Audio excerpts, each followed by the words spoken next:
महाराष्ट्रातील बांधवांनो, भगिनींनो आणि मातांनो, नमस्कार. जय महाराष्ट्र. बऱ्याच दिवसानंतर आपण भेटतो आहोत. जवळपास 1 महिना होऊन गेला असेल. या एका महिन्यामध्ये जे काय घडलं ते आपल्या समोर घडलेलं आहे. अनेक संकटांचं असं असतं की यायला लागले की एका मागोमाग एक येतात. कोरोनाशी लढतो आहोत, त्याच्यात मध्ये निसर्ग चक्रीवादळ आलं. आपण सर्व किनारपट्टीतली लोक श्वास रोखून बघत होतो की हे वादळ नेमकं कुठे धडकणार. रायगडमध्ये ते धडकलं आणि त्याची नंतर जी काय मी पाहणी केली त्या वादळाची भीषणता भयानक होती. जे त्या वादळाच्या तडाख्यात सापडले नशिबाने वाचले असं मी म्हणेन, पण त्याचबरोबरीने आपल्या शासन यंत्रणेने सुद्धा खूप चांगलं काम केलं.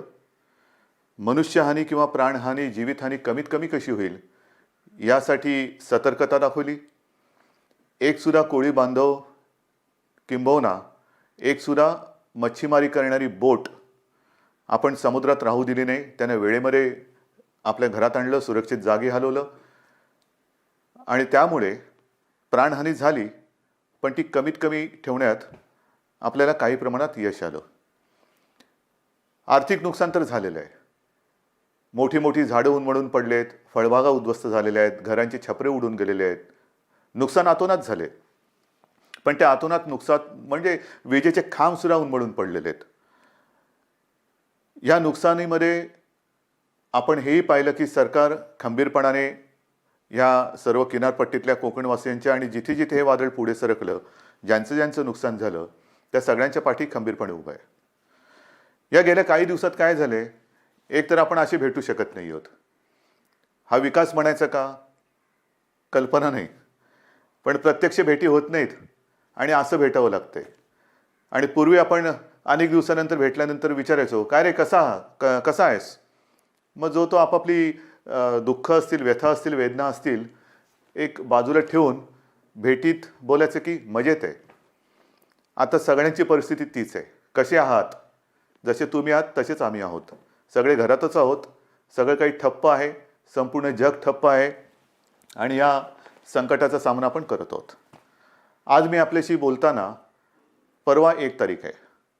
ही 1 तारीख आषाढी तर आहेच, पण जे आपल्यासाठी डॉक्टर्स योद्धे बनून लढत आहेत त्यांचा डॉक्टर्सचा राष्ट्रीय डॉक्टर दिन आहे. त्या सगळ्यांना मी त्यांचं कौतुक करतो, त्यांना धन्यवाद देतो. आणि तुम्ही जी लढाई लढतात आमच्यासाठी, त्याच्यात आम्ही सुद्धा तुमच्यासोबत आहोत. तुमच्यासोबत तुम्हाला आम्ही सहकार्य करतो आहोत आणि करू हे एक वचन त्यांना देतो. डॉक्टर दिनाबरोबर आपल्या राज्याचे माजी मुख्यमंत्री वसंतराव नाईक त्यांचाही जन्मदिवस आणि हा दिवस हा सप्ताहच आपण शेतकरी सप्ताह म्हणून साजरा करतो. म्हणजे दोन्ही जे आत्ता आपल्याला जीव वाचवत आहेत त्या डॉक्टरांचा तो दिवस आहे आणि योगायोगाने वसंतरावांच्या जन्मदिवसाच्या निमित्ताने जो शेतकरी दिन साजरा करतो, म्हणजे आपल्याला जगाला जो आपलं धान्य पिकवतो त्यांचा सुद्धा हा एक दिवस आहे. म्हणून मी या दोन्ही शेतकऱ्यांना आणि माझ्या डॉक्टर्सना विनम्र नमस्कार करतो आणि आपल्याशी आता बोलतो. साहजिकच आहे, 30 तारखेपर्यंत हा लॉकडाऊन आहे. माननीय पंतप्रधानांनी 30 जूनपर्यंत हा लॉकडाऊन जाहीर केलेला आहे. 30 जून नंतर काय होणार, मी यापूर्वीच आपल्याला सांगितलेलं आहे की आता लॉकडाऊन हा शब्द बाजूला ठेवायचा आणि हळूहळू आपण एक एक गोष्टी, सोयी सुविधा, सेवा ह्या उघडत जाणार. म्हणजेच 30 तारखेनंतर लॉकडाऊन उठणार का, तर अत्यंत स्पष्ट शब्दात नाही. मग काय होणार, असंच राहणार का, तर तेही उत्तर नाही आहे. आपण गेले 15-20 दिवस अनुभवतो आहोत.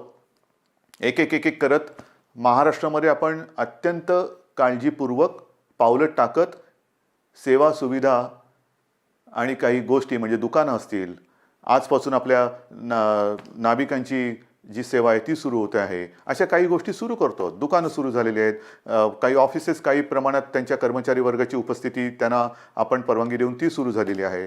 तर एक एक गोष्टी आपण सुरू करत चाललेलो आहोत. हे हळूवार का करतो आहोत आपण, याचं कारण अजूनही संकट नाही टळलेलं. एक गोष्ट नक्की लक्षात ठेवा की आपण जे मिशन बिगिन अगेन किंवा पुनश्च हरिओम म्हणून सुरुवात केलेली आहे, ह्याचा अर्थ धोका टळलेला नाही. पण आपण थोडंसं कात्रीत सापडलेलो आहोत. ज्याला म्हणतात ना, इकडे आड आणि तिकडे विहीर. आपल्याला इथेही पडायचं नाही आणि तिथेही पडायचं नाही. मधोमध बरोबर आपला तोल सांभाळून हे संकट पार पाडायचं आहे. संकटाचा काळ हा पार पाडायचा आहे. आणि म्हणून केवळ आणि केवळ अर्थचक्राला एक गती द्यायला आपण सुरुवात करण्यासाठी म्हणून एक एक गोष्टी आपण उघडत चाललेलो आहोत. एखादी गोष्ट उघडली म्हणजे धोका टळलाय, आता आपण बिनधास्त, अजिबात नाही. कृपा करून तशा गैरसमजात, तशा भ्रमात राहू नका. कारण तसं जर का आपण वागू तर करोना आवासून बसलेलंच आहे. आपण करोनापासून वाचण्यासाठी घरात राहा म्हणून तुम्हाला मी सांगितलेलं आहे. अनावश्यक कामासाठी बाहेर पडू नका. आवश्यक असेल तेव्हा आणि तेव्हाच घराबाहेर पडा, हे माझं आजही सांगणं आहे. तुम्ही म्हणाला, अरे हा काय आलं की नुसतं आपलं काळजी काळजी आणि काळजी. आपलं सरकार काळजीवाहू नाहीये. कारण नेहमी असं म्हणतात, ज्या सरकारला स्वतःची काळजी असते त्याला काळजीवाहू म्हणतात. हे सरकार तुमचं आहे, मजबूत आहे आणि तुमची महाराष्ट्राची काळजी घेणारं हे सरकार आहे. आणि म्हणून माझं कर्तव्य आहे की तुम्हाला धोक्यापासून सावध करणं. बाहेर जर का आपण पडलो आणि बिनधास्त वावरलो तर धोका आहेच. प्रत्येक पावलावरती धोका आहे. मला एका गोष्टीचा नक्कीच अभिमान आहे की माझे सगळे महाराष्ट्रातले बांधव, माता भगिनी ह्यांचा सगळ्यांचा माझ्यावरती, आपल्या सरकारवरती विश्वास आहे. आणि जे जे काही सरकार सांगतंय त्या सूचना तुम्ही पाळत आहात, म्हणून मला तुमचा अभिमान आहे. हे करत असताना काही ठिकाणी जसं आपण लोकलची मागणी केली होती, त्या लोकल सुरू झालेल्या आहेत. मुंबईमध्ये ग्रामीण भागामध्ये उद्योगधंदे सुरू झालेले आहेत. तिथे सुद्धा लोकांचं येणं जाणं सुरू झालेलं आहे. विशेष म्हणजे जो शेतकरी, ज्याचा उल्लेख मी सुरुवातीला केला, तो शेतकरी आपण सगळे लॉकडाऊनमध्ये घरी असलो तरी सुद्धा न थकता, न थांबता आपल्यासाठी मेहनत करतोय, घाम गाळतोय, जमिनीत राबतोय, भूमीमध्ये राबतो आहे, अफाट मेहनत करतोय. त्या शेतकऱ्याच्या सोबत आपण आहोत आणि आपण राहिलं पाहिजे. मला कल्पना आहे की जसजसा हा सीझन आता पुढे सरकतोय, महाराष्ट्रातल्या ग्रामीण भागात, मग मराठवाडा असेल, विदर्भ असेल, काही ठिकाणावरून तक्रारी आलेल्या आहेत आणि त्याची गंभीर दखल आपण घेतलेली आहे. तक्रारी कोणत्या आहेत? बोगस बियाणं. हे दुर्दैव आहे. हे दुर्दैव आहे. ह्याचं कारण शेतकरी हा, एकतर शेतकऱ्याची अवस्था सगळ्यांचीच सारखी झालेली आहे, रोजगारच नाही आहे. तरी देखील मागचा पुढचा विचार न करता हा शेतकरी आपल्यासाठी मातीत राबतो हे आपल्याला सर्वांनाच माहिती आहे. मरमर मरून, राबून, अफाट कष्ट करून जे बियाणं त्यांनी पेरलं ते बियाणं उगवलंच नाही. मग काय करायचं? दुबार पेरणीचं संकट आलं. आणायचे कुठून पैसे? एक तर असंही कर्जाचं ओझं जे आपण बऱ्याचशा प्रमाणात उतरवलेलं आहे आणि जे राहिलेलं आहे, जो शेतकरी माझा या कर्जमुक्तीच्या योजनेमधून काही कारणासाठी, म्हणजे जसं मी मागे सांगितलं तुम्हाला की 2 टप्प्यात जे आपण करणार होतो कर्जमुक्ती, त्याच्यातला काही भाग, काही लाख शेतकरी हे नेमकं तिथल्या स्थानिक निवडणुका आल्या, आचारसंहिता सुरू झाली म्हणून ही कर्जमुक्ती तिथली थांबली. त्याच्यानंतर करोनाचं संकट आलं म्हणून ही कर्जमुक्ती थांबली. पण आता आपण ठरवलेलं आहे की लवकरात लवकर हा उरलेला सुद्धा शेतकरी आहे त्याला देखील कर्जमुक्त करायचं. मग हे असं सगळं करून पैसा जमवून तो आपल्यासाठी बियाणं विकत घेतो, पेरतो आणि राबतो आणि बियाणंच उगवलं नाही. पण मी माझ्या शेतकरी दादांना सांगू इच्छितो की तुम्ही काळजी करू नका. हे सरकार तुमचं आहे. ज्यांनी तुम्हाला फसवलेलं आहे ते कायद्याच्या कचाट्यातून सुटणार नाही. त्यांच्यावरती गंभीर गुन्हे दाखल करून त्यांना सजा तर होईलच, पण जे नुकसान तुमचं झालेलं आहे, त्यांनी केलेलं आहे, त्यांच्याकडनं तुम्हाला हे सरकार नुकसान भरपाई सुद्धा मिळून दिल्याशिवाय राहणार नाहीये. काळजी करू नका. हे सरकार म्हणजे असं बेवारशाचा कारभार नाहीये, कोणी यावं आणि माझ्या महाराष्ट्रातल्या जनतेला फसवून जावं. अजिबात नाही चालणार. ज्यांनी शेतकऱ्यांना फसवलेलं आहे त्यांना शिक्षाही होणार, त्यांना शिक्षाही करणार. आणि म्हणून मला असं वाटतं की एक संधपणा जो आपल्यामध्ये आहे तो फार महत्त्वाचा आहे. मला विशेष धन्यवाद आणखीन सर्व धर्मियांना द्यायचे आहेत. सर्व धर्मीय, मग त्याच्यामध्ये माझे हिंदू आलेच, मुस्लिमही आले, ख्रिश्चनही आले, शीख पंथी आले, सगळेच आले. ह्याचं कारण मी मागे आपल्याशी बोललो होतो. साधारणतः शिमगा म्हणजे होळी झाली, शिमगा झाला आणि कोरोनाची बोंबाबोंब सुरू झाली, ती अजूनही कायम आहे. सगळ्यांनी, मग तो ईद असेल, मग आपली रामनवमी असेल, आता तर मुख्य म्हणजे आषाढीची वारी, आषाढी एकादशी आता परवा आहे, मी चाललोय.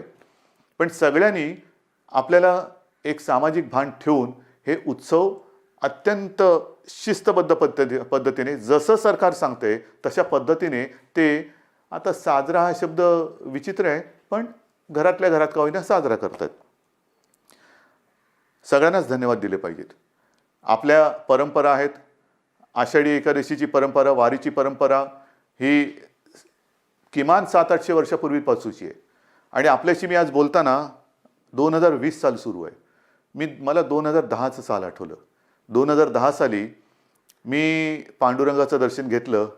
कसं घेतलं आपल्याला माहिती आहे.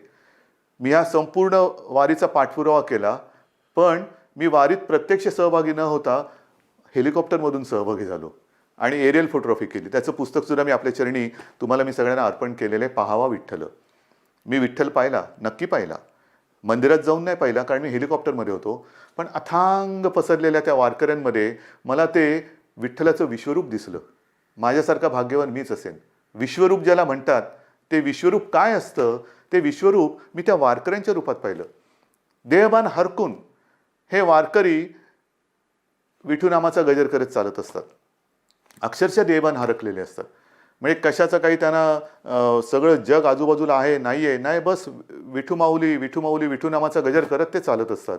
ही गेल्या अनेक वर्षाची परंपरा. अनेक ठिकाणावरनं संत महात्म्यांच्या पालख्या तिकडे येतात आणि मग ते रिंगणं होतात. मग ते इंदापूरचं रिंगण असेल, वाखरीचं रिंगण असेल, ते घोडे धावतात. हे सगळं अप्रूप हे केवळ आपल्या देशातच होऊ शकतं. पण त्या सगळ्या वारकऱ्यांनी सुद्धा संयम दाखवला.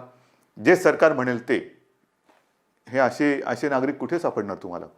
आणि त्या वारकऱ्यांना सांगतोय की नाईलाज म्हणून आपल्याला यावेळेला तो सगळा वारीचा सोहळा हा आटोपशीर करावा लागला. पण मी आपल्या वतीने आपल्या विठुरायाला साकडं घालायला जाणार आहे. नक्की जाणार. विठुरायाला मी साकडं घालणार की विठुराया हे काय आहे, कोणते दिवस आहेत, कशी दिवस आहेत, कशी परिस्थिती आहे. हे तुझे लाखो करोडो भक्त आज तुझ्या दर्शनाविना घरातल्या घरात आहेत. आणि का तरी अशी विचित्र परिस्थिती आलेली आहे. तुझे चमत्कार आम्ही अनेक ऐकलेत.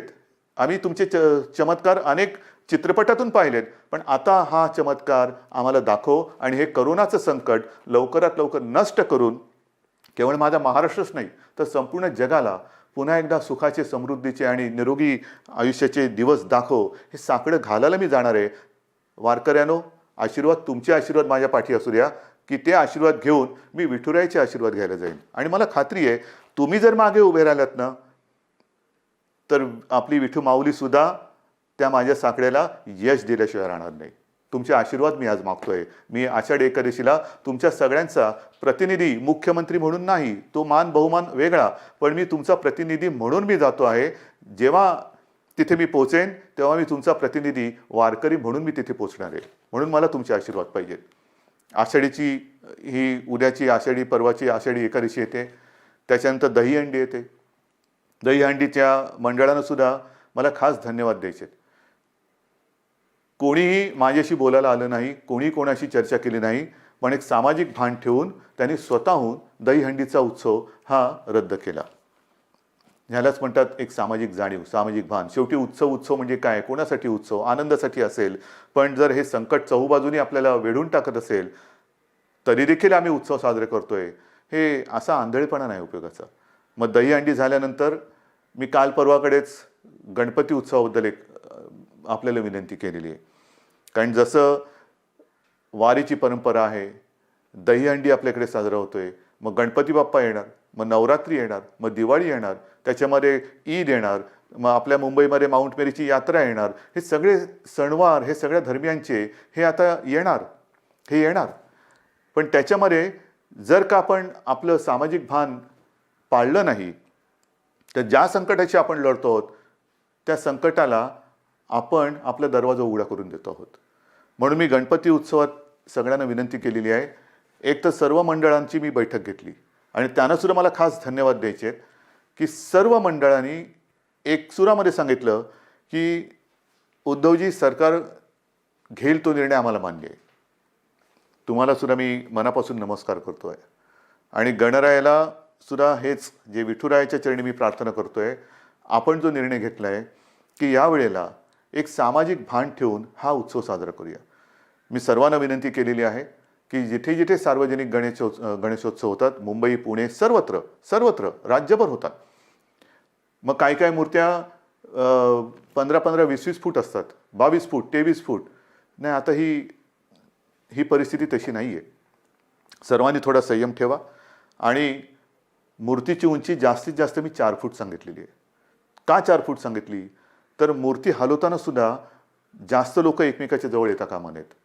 विसर्जनाची सुद्धा आगमनाची मिरवणूक नाही, विसर्जनाची मिरवणूक नाही. मग गणेशोत्सव साजरा कसा करायचा? अजून थोडा अवधी आहे. आपण चर्चा करून त्याच्यातनं सुद्धा हा नेमका कसा करायचा त्याच्यावरती मार्ग काढू. कारण आपण परंपरा जपणारी माणसं आहोत. ज्या लोकमान्यांनी त्या काळात स्वातंत्र्यपूर्व काळामध्ये घरातला गणपती त्यांनी बाहेर आणला, कारण स्वराज्य त्याच्यासाठी लोक एकत्र आली पाहिजेत. म्हणजे त्यांनी सणांची चळवळ केली. आपण चळवळीचा वारसा घेऊन पुढे जायचं आहे. त्या चळवळीमध्ये सगळी लोक एकत्र आली, एकोपा वाढला. आता सुद्धा तो एकोपा कायम आहे. मग हा एकोपा चळवळीसाठी पुढे न्यायचा असेल तर आपण आपला महाराष्ट्र विघ्नहर्त्याचं आगमन होतंय, मग त्याचे आशीर्वाद घेऊन त्याच्या साक्षीने विघ्नमुक्त करू शकतो का, कोरोनामुक्त करू शकतो का, हे आपल्याला बघायला पाहिजे. आणि करू शकतो. जर का आपण ठरवलं तर आपण नक्की करू शकतो. आरोग्यविषयक जर का आपण शिबिरे घ्यायचं ठरवलं, मध्ये मी जसं आपल्याला सांगितलं की रक्ताचा तुटवडा आल्यानंतर रक्तपुरवठा किंवा रक्ताचा साठा कमी होता, तेव्हा मी 2 वेळा आवाहन केलं की रक्तदान करा. मी आवाहन करण्याचा अवकाश चहूबाजूने रक्तदाते पुढे आले आणि ती जी काय आपली टंचाई होती ती दूर झाली. रक्तदान करा म्हटलं तर रक्तदान केलं.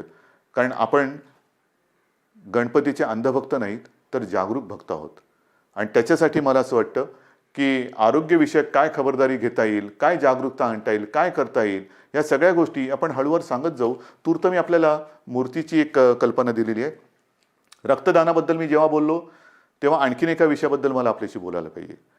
आणि तो विषय आहे रक्तदानाशी निगडीत, तो म्हणजे प्लाझ्मा थेरपी. आपल्याला कल्पना आहे की साधारणतः मार्चपासून हे कोरोनाचं संकट आपल्यासमोर आल्यानंतर त्या संकटाची आपण जे हातात शस्त्र मिळेल ते शस्त्र घेऊन लढतो आहोत. मग लॉकडाऊन असेल, लॉकडाऊन, ट्रॅकिंग ट्रेसिंग असेल तेही करतो आहोत, चाचण्या वाढवतो आहोत. चाचण्या वाढवल्यानंतर उपचार पद्धती. आणि मी नक्की सांगेन, अभिमानाने सांगेन की आपला महाराष्ट्र, आपली मुंबई, जे आपले डॉक्टर्स आहेत, जो आपला टास्क फोर्स आहे, उपचाराच्या बाबतीमध्ये जगाच्या बरोबरीने आपण चाललेलो आहोत. कुठेही एक सूतभर सुद्धा जगाच्या पाठी आपण नाही. चहूबाजूला आपली नजर आहे. कोणत्या देशात काय चालले, या देशात काय चालले, कोणते उपचार होत आहेत, कोणते औषधं होत आहेत. म्हणजे गेल्या आठवड्यामध्ये सहज मी बसलो असताना मला मेसेज आले. BBC मध्ये एक बातमी होती, ब्रेक थ्रू डेक्सामेथाझॉन हे नवीन औषध सापडलं. मी टास्क फोर्सच्या डॉक्टरना फोन केला. ते म्हणाले, उद्धवजी हे औषध आपण गेले 2 महिने आवश्यकतेनुसार वापरतोच आहोत. म्हणजे आपण हे औषध वापरतोच आहोत. मग प्लाझ्मा थेरपी सुद्धा आपण साधारणतः मार्च-एप्रिलपासून सुरू केलेली आहे. पण आज मला अभिमानाने एक गोष्ट सांगावीशी वाटते की सुरुवातीला आपल्याकडे 1-2 ठिकाणीच प्लाझ्मा थेरपी आपण वापरत होतो. आजपर्यंत साधारणतः असं धरा की 10 जणांवरती आपण उपचार केले असतील तर जवळपास 9 जण त्याच्यात बरे झालेत, 7 जण तर जवळपास बरे होऊन घरी पण गेलेले आहेत. म्हणजे प्लाझ्मा थेरपी सुद्धा उपयोगी पडते. आणि त्याच्यासाठी उद्याच एका गोष्टीचं आपण लोकार्पण करतो आहोत. जे करतो आहोत ते तळमळीने करतो आहोत, मनापासून करतो आहोत आणि आवश्यकतेपेक्षाही थोडे जास्त करण्याचा आपला प्रयत्न आहे. आणि उद्या आपण एक गोष्ट अशी करतो की कदाचित, मी कदाचित शब्द वापरतोय, कदाचित देशातलं सगळ्यात मोठं प्लाझ्मा थेरपी देणारं आपलं राज्य ठरेल. प्लाझ्मा थेरपीचा वापर करणारं आपलं राज्य ठरेल. कारण आपण ही केंद्र वाढवतो आहोत. पहिल्यांदी 2 होती, त्याचा विस्तार आपण करतो आहोत. उद्या कदाचित देशातलं सगळ्यात प्लाझ्मा थेरपीचा वापर करणारं पहिलं राज्य ठरेल आपलं. पण हे सुविधा झाल्या. मला जे खास करून ज्यांना कोरोना होऊन जे सुखरूप बरे होऊन घरी गेलेत त्यांना एक विनंती करायची. रक्तदान हे कसं, एक रक्तदान कोणी करू शकतो, पण प्लाझ्मा कोणाचं वापरू शकतो? रक्तगटाप्रमाणे तर तो वापरावा लागतोच.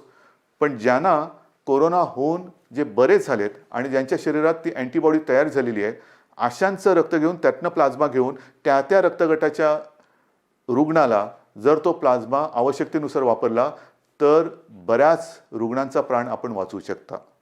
आणि म्हणून खास करून मला जे रुग्ण बरे होऊन घरी गेलेले आहेत त्यांना विनंती करतो आहे की कृपा करून आपण पुढे या. आमच्या शासकीय विद्यालयांना जी वैद्यकीय विद्यालय आहेत त्यांना संपर्क करा, शासकीय डॉक्टर्स आहेत त्यांना संपर्क करा आणि आपण जसं रक्तदान करतो रक्तदानच करायचं आहे, पण तसं प्लाझ्मा दान करा की जेणेकरून आपण वाचलात, आपल्या माध्यमातून आणखीन काही जण वाचू शकतो. ह्यालाच तर आपण एकत्रितपणा म्हणतो, ह्यालाच तर आपण एकजूट म्हणतो आणि ती आपल्या रक्तामध्ये आहे. आणि ती मी मागेही म्हटलं होतं, लढणं हे आपल्या रक्तात आहे आणि जेव्हा रक्ताचा तुटवडा होता तेव्हा रक्तदान करून हा लढाऊपणा आपण सिद्ध केलाय. आता हा पुन्हा एकदा सिद्ध करण्याची नव्हे, पण त्याच्या आवश्यकतेनुसार वापर करण्याची गरज आहे. बांधवांनो आणि माता भगिनींनो, एक गोष्ट नक्की आहे की जसं मी औषधाच्या बाबतीत तुम्हाला सांगितलं की कोणत्याही औषधाच्या बाबतीत आपण पाठी नाही आहे. सुरुवातीपासून जी औषधं आपल्याला वाटतात की वापरली पाहिजेत, म्हणजे आता सगळीकडे रेमडेसिवीर कितीला मिळणार, रेमडेसिवीर मिळणार की नाही, रेमडेसिवीरची किंमत काय होणार, मग फॅविपिरावीर, म्हणजे जशी जशी नावं येतात तसतसं त्याचा बोलबाला होतो. पहिला होता तो एससीक्यू हायड्रॉक्सिक्लोरोक्विन, मग त्याचा एक हे झाला, ते आपण वापरतोय, आवश्यकतेनुसार वापरतोय. रेमडेसिवीर वापरतो आहोत, टॉझिलिझुमॅब वापरतो आहोत, आयव्हरमेक्टिन वापरतो आहोत, डॉक्सी वापरतो आहोत. तुम्ही नाव सांगा, ती सगळी औषधं आपण इकडे वापरतो. परंतु ही औषधं वापरायला साहजिकच आहे आपल्याला केंद्र सरकारच्या त्या आरोग्य विभागाची परवानगी लागते. आणि मला एक गोष्ट आपल्याला सांगायची आहे, साधारणतः एप्रिल शेवट किंवा मे असेल, मेची सुरुवात किंवा पहिला मध्ये असेल, आपण ह्या औषधाच्या उपलब्धतेसाठी पाठपुरावा सुरू केला, रेमडेसिवीर आणि फॅविपिरावीर, कारण तिथून परवानगी घ्यावी लागते. मग त्याच्यानंतर एका रुग्णांच्या ग्रुपवरती त्याची टेस्ट घ्यावी लागते. ती यशस्वी झाल्यानंतर मग तिथून परवानगी मिळाल्यानंतर मोठ्या प्रमाणात आवश्यकतेनुसार त्याचा वापर करावा लागतो. आता गेल्या आठवड्यामध्ये ह्याची परवानगी आपल्याला मिळालेली आहे, रेमडेसिवीर आणि फॅविपिरावीर. येत्या काही दिवसात याचा पुरेसा साठा हा आपल्याला उपलब्ध होईल. किमतीची पर्वा करू नका. शासकीय आणि निमशासकीय रुग्णालयामध्ये मी तर म्हणतोय की रेमडेसिवीर आणि ही औषधं आपण मोफत उपलब्ध करून देण्याच्या विचारामध्ये आहोत. पण पहिली गोष्ट ही उपलब्ध होत आहेत आता, म्हणजे कोणी काळजी करण्याचं कारण नाही आहे. कसं मिळणार आता आहे, अजून एक थोडे दिवस आपल्याला त्याच्या साठ्याबद्दल किंवा उपलब्धतेबद्दल आपण प्रयत्न करून ती उपलब्ध करून देतो आहोत. पण एकदा का हा साठा आपल्याकडे किंवा ज्याला म्हणतो ना पुरवठा व्हायला लागला की त्याचा कुठे मी तुटवडा पडू देणार नाही, ही तुम्हाला मी खात्री देतोय. रुग्णांची संख्या वाढणार. तुम्ही म्हणणार वाढणार म्हणजे काय, नाही तसं नाही आहे. ह्याला दोन गोष्टी आहेत. आपण अर्थचक्राला गती देण्यासाठी काही गोष्टी हळूहळू मिशन बिगिन अगेन म्हणून सुरुवात केलेली आहे. ये जा वाढली, भेटणं वाढलं, संपर्क वाढला आणि तो संपर्क वाढल्यानंतर साहजिकच आहे रुग्णांची संख्या ही सुद्धा वाढत चाललेली आहे.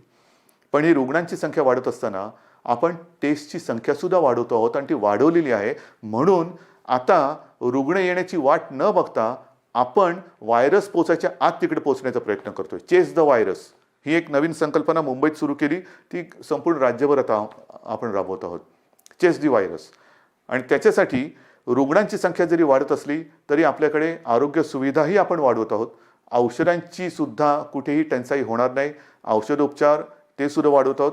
पण या निमित्ताने मला पुन्हा एकदा काही डॉक्टर्स जे आहेत, ज्येष्ठ डॉक्टर्स, मी समजू शकतो प्रत्येकाला जीवाची काळजी असतेच, पण काही ज्येष्ठ डॉक्टर्स जे 55-60च्या वरती आहेत पण अनुभव आहे त्यांना, 55-60च्या वरती आहेत आणि ज्याला आपण म्हणतो की हाय रिस्क, म्हणजे ह्या डॉक्टर्सना सुद्धा त्यांना सुद्धा सकाळ दुपार संध्याकाळ रात्र 24 तास ही रुग्णांची काळजी आहेच. तर त्यांना सुद्धा इतर काही व्याधी किंवा विकार आहेत, म्हणजे डायबिटीज असतील, किडनीचे विकार असतील, समजा दुसऱ्या काही आणखीन गोष्टी असतील, तर ते सुद्धा थोडेसे घाबरून हॉस्पिटलमध्ये जात नाही आहेत. मी त्यांना नम्रपणाने विनंती करतोय की आपण काळजी करू नका.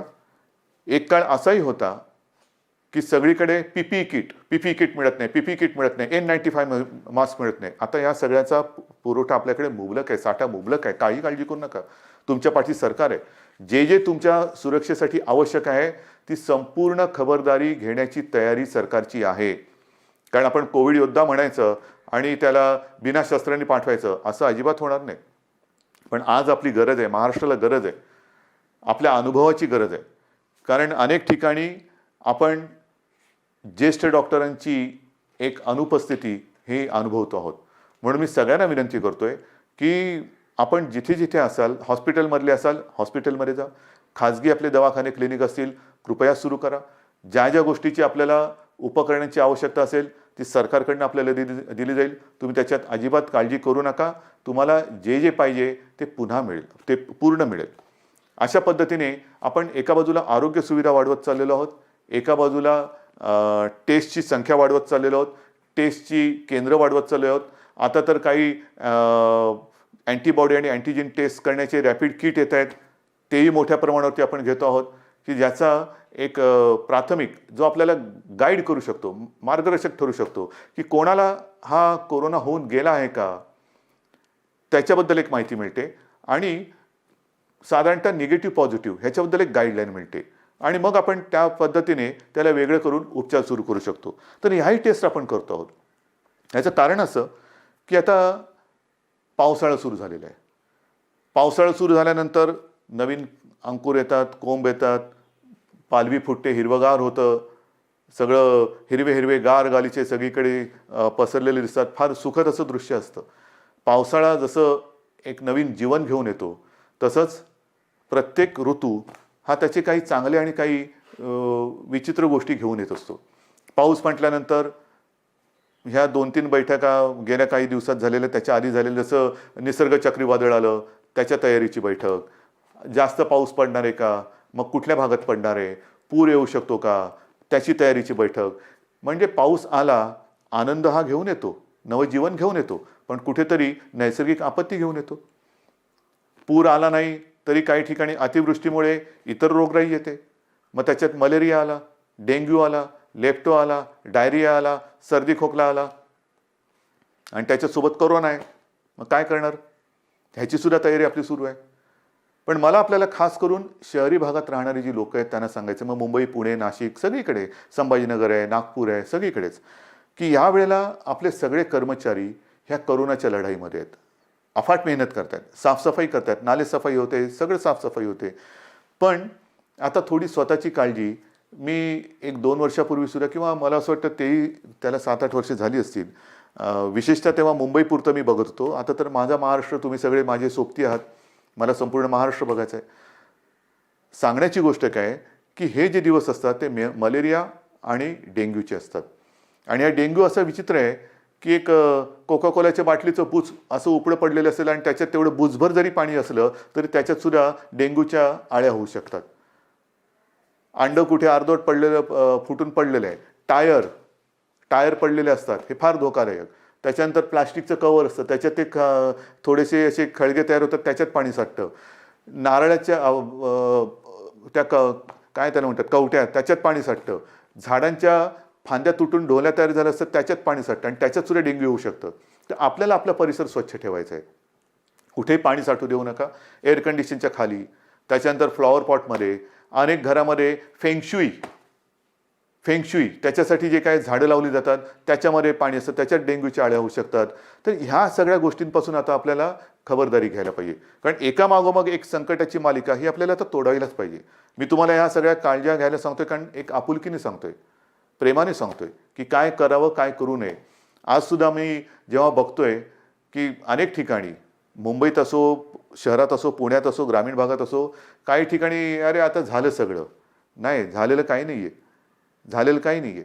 भाजीवाले बसलेत, तिकडे सुद्धा गर्दी होते, तोंडावरती मास्क नाही, हात कुठेही लावतायत, चेहऱ्याला हात लागतायत. आपणहून कोविडला बळी पडू नका, आपणहून पडू नका. ह्या ज्या प्राथमिक ज्या काही गोष्टी आहेत ना, ह्या जर का आपण पाळल्या, म्हणजे बाहेर फिरताना तोंडावरती मास्क लावणं, एकमेकांपासून अंतर ठेवणं.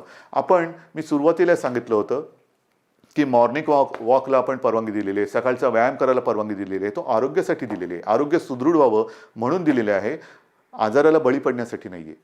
तर ह्या काही गोष्टी ह्या आपल्याला पाळाव्या लागतील. जशा काही गोष्टी आपण ओपन करत चाललेलो आहेत तशा ह्या केसेस वाढत आहेत आणि काही ठिकाणावरून माझ्याकडे विचारणं होते की आम्हाला ह्या भागामध्ये पुन्हा लॉकडाऊन करण्याची परवानगी द्या. लॉकडाऊन करायचं का? मी आपल्याला प्रश्न विचारतोय, करायचं लॉकडाऊन? कारण हे तुम्ही ठरवायचे. जर गरज नसताना बाहेर पडलात आणि गर्दी केली आणि केसेस वाढायला लागल्या तर पुन्हा ये रे माझ्या मागल्या. मग एक एक गोष्टी आपण पुढे पाऊल टाकताना पुन्हा मागे नाही यायचं आता. म्हणून लॉकडाऊन करायचं की नाही ह्याचा निर्णय आता मी तुमच्यावर सोपवतोय. जर मला असं वाटलं की गर्दी वाढते, केसेस वाढत आहेत, तर मी प्रशासनाला सांगितलेलं आहे की अशा ठिकाणी जर का आवश्यकता वाटली, शक्यतो नको पण आवश्यकता वाटली तर मग पहिल्यासारखा लॉकडाऊन करण्याची गरज तिकडे पडू शकते.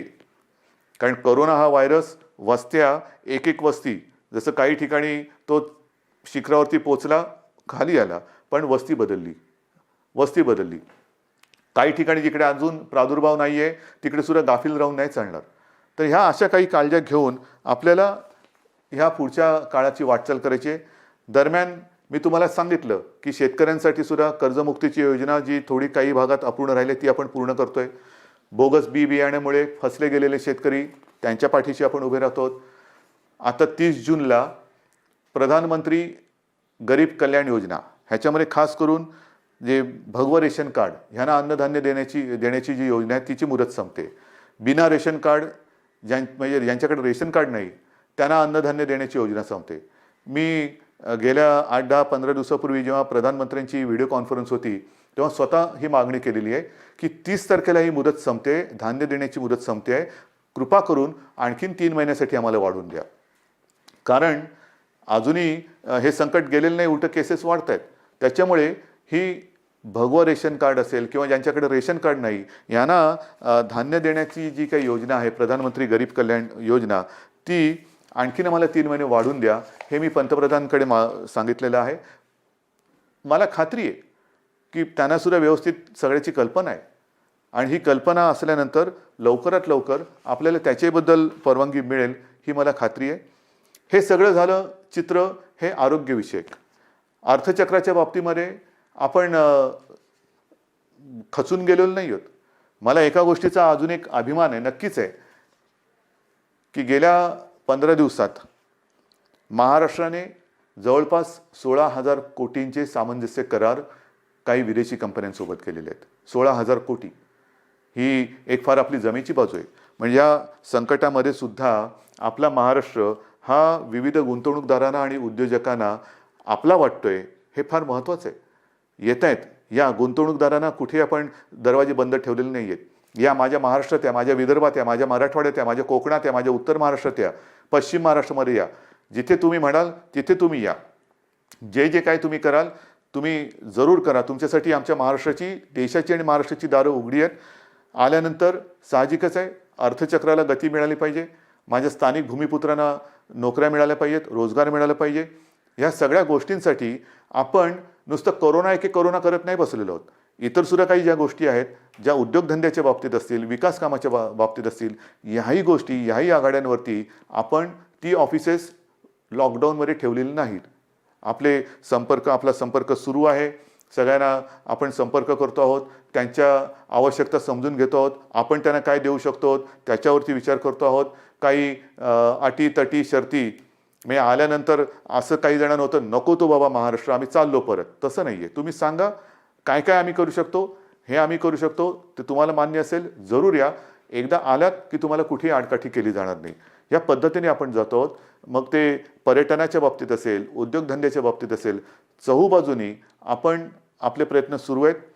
याचं कारण असं की आपल्याला सर्वांना कल्पना आहे की आपलं अर्थसंकल्पीय अधिवेशन सुरू होतं. अर्थसंकल्प मांडला काय, नवीन स्वप्न घेऊन आम्ही तुमच्यासमोर आलो काय आणि अचानक हे संकट आल्यानंतर तेही अधिवेशन आपल्याला आवर्त घ्यावं लागलं. तर ही अशी सगळी परिस्थिती आहे. ह्या परिस्थितीचा मुकाबला करतो आहे. शिक्षणाच्या बाबतीत सुद्धा निर्णय तुम्हाला मी सांगितलेला आहे. तर सगळ्यांचीच काळजी घेतोय. शाळा सुरू होणार का, तर माझं म्हणणं आहे शाळा सुरू होणार का पेक्षा शिक्षण कसं सुरू होणार त्याच्यावरती आपण लक्ष देतो. मग ते शालेय शिक्षण असेल, महाविद्यालयीन शिक्षण असेल, सगळ्याच बाबतीत आहोत. तर असं एक एक एक एक एक गोष्टी आपण करत चाललेलो आहोत. मला खात्री आहे जसं जे सहकार्य तुम्ही आजपर्यंत मला केलं, सरकारला केलं, तसंच याही पुढे कराल. जे जे काय आपण करू ते मी तुम्हाला आधीच सांगितलेलं आहे की तुम्हाला न सांगता मी काही करणार नाही. लॉकडाऊन हा शब्द जरी मी वापरत नसलो तरी याचा अर्थ आपण परवापासून सगळं काही उघडतो आहोत असा गैरसमज करून घेऊ नका. आज देखील आपल्याला उलटं आज जास्त शिस्तीची गरज आहे. कारणाशिवाय बाहेर पडू नका. कारण आपण असं म्हणतो की ज्येष्ठ नागरिक म्हणजे घरातले आई वडील कोणी ज्येष्ठ सगळे आपले कुटुंबीय त्यांची काळजी घ्या, मुलांची काळजी घ्या आणि तरुणांनो बाहेर पडा. ह्याचा परिणाम असा होतोय की तरुणसुद्धा आता संक्रमित व्हायला लागलेले आहेत.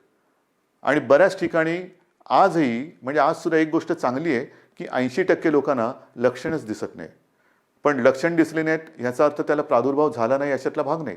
मग तो लक्षणं न दिसणारा तरुण घरात इतरांना त्याचा संपर्क झाला तर तो एक प्रादुर्भाव होऊ शकतो. म्हणून ह्या सगळ्या गोष्टी आपल्याला खूप काळजीपूर्वक करायच्या आहेत. बाहेर पडलात तोंडावरती मास्क पाहिजे, हात सतत धुत राहिलं पाहिजे, सॅनिटायझर वापरायला पाहिजे, साबणाने हात धुवायला पाहिजे. ह्या सगळ्या गोष्टी ह्या अजूनही आपल्याला काही काळ पाळाव्याच लागतील. कारण ह्या केवळ आणि केवळ आपल्या म्हणजे तुमच्या भल्यासाठी आणि आपल्या कुटुंबियांसाठी.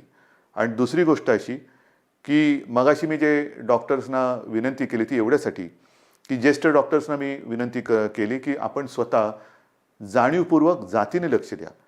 कारण ही साथ विचित्र आहे. कारण तो रुग्ण त्याचे कुटुंबीय तुमच्या ताब्यात देत असतात. ते कुटुंबीय त्याला भेटू शकत नाहीत. पण केवळ आणि केवळ तुमच्या भरोश्यावरती घरातली प्रिय व्यक्ती ही तुमच्या ताब्यात ते सोपवत असतात.